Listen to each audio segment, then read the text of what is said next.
आप सभी का स्वागत करता हूँ EVS 2 के नए वीडियो में। हमने देखा था कि हथियारों का सुधार सॉरी हथियारों का सुधार जो था सीधी रीढ़ वाले मानव ने किया था। भोजन में विविधता आ गई थी उसके, और जो छोटे प्राणी विविध प्राणियों को खाता था, शिकार करता था, जिसमें हिरण, खरगोश, जंगली भैंसा जैसे प्राणियों का समावेश था। तो शक्तिमान मानव ने पत्थर के हथियार बनाने की तकनीक अधिक उन्नत की। उन्होंने उसमें और ज़्यादा नयापन लाया और छोटे आकारों के हथियार बनाने लगे। बुद्धिमान मानव ने पत्थर के हथियारों बनाने की तकनीक में क्रांति कर दी। शक्तिमान मानव ने उसमें प्रगति कर दी, उन्नति हासिल कर दी, और बुद्धिमान मानव ने और क्रांति उसमें ला दी।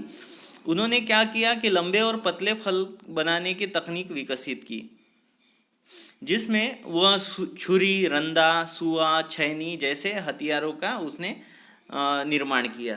और हथियारों और अन्य वस्तुओं बनाने के लिए वह चिकने पत्थरों के वर्ग के दुर्लभ पत्थर और हाथीदांत जैसी वस्तुओं का उपयोग करने लगा। तो उसने अलग अलग पत्थरों को खोज निकाला, हाथीदांत का भी इस्तेमाल करने लगा। तो बुद्धिमान मानव ने हथियार बनाने की तकनीक, परिसर का ज्ञान और अन्न प्राप्त करने की तकनीक में बहुत उन्नति की, और जिससे परिणाम स्वरूप एक ही परिसर में वह दीर्घकाल रहने लगा।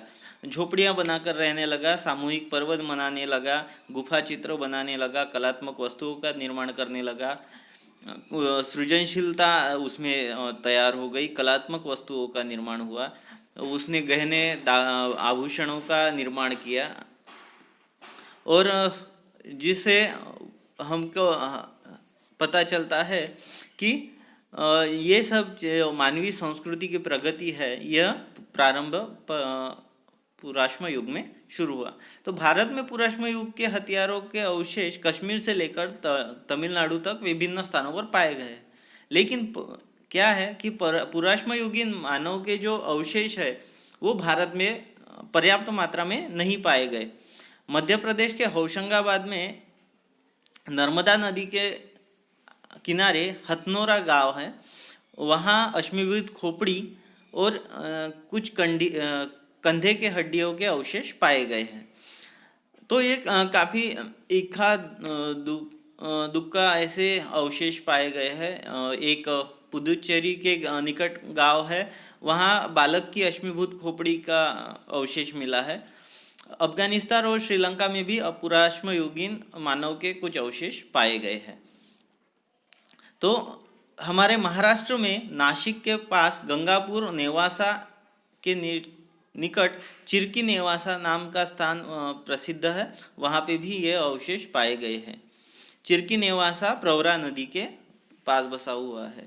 तो मैं आपको ये भी बताते चलाऊँगा कि नदी के पास अवशेष पाए जाने का कारण था कि वो नदी के पास ही रहता था, उससे पानी और शिकार मिलती थी।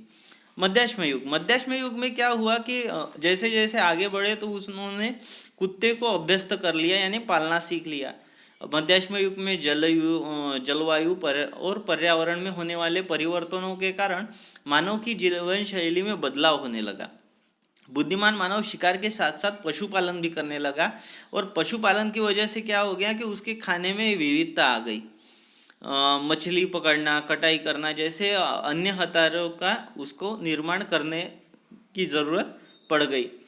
तो वो क्या करने लगा कि लकड़ी और हड्डियों में खांचा बनाकर उसमें वो एक फल की कतार जैसे वह छुरी, दतारी जैसे औजार बनाने लगा। तो भारत में अन्य अनेक स्थानों पर मध्याश्म युगीन अवशेष पाए गए हैं। तो राजस्थान में बागोर है, मध्य प्रदेश में भीमबेटका है, गुजरात में लांगणज है, और महाराष्ट्र में जलगांव जिले का पाटनी। तो यह कुछ महत्वपूर्ण मध्ययुगीन स्थान है। जिसके बाद हम देखते हैं नवाश्म युग।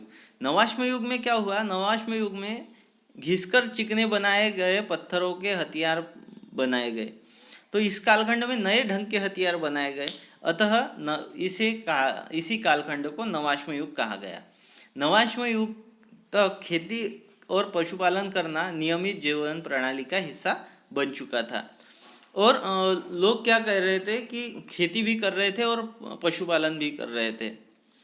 अभी शिकार केवल मुख्य कार्य नहीं था।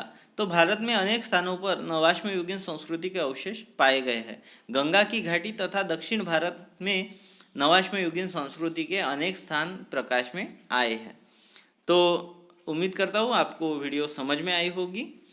फिर मिलते हैं अगले वीडियो में। तब तक के लिए मैं स्वप्निल देशमुख आपसे विदा लेता हूँ। धन्यवाद।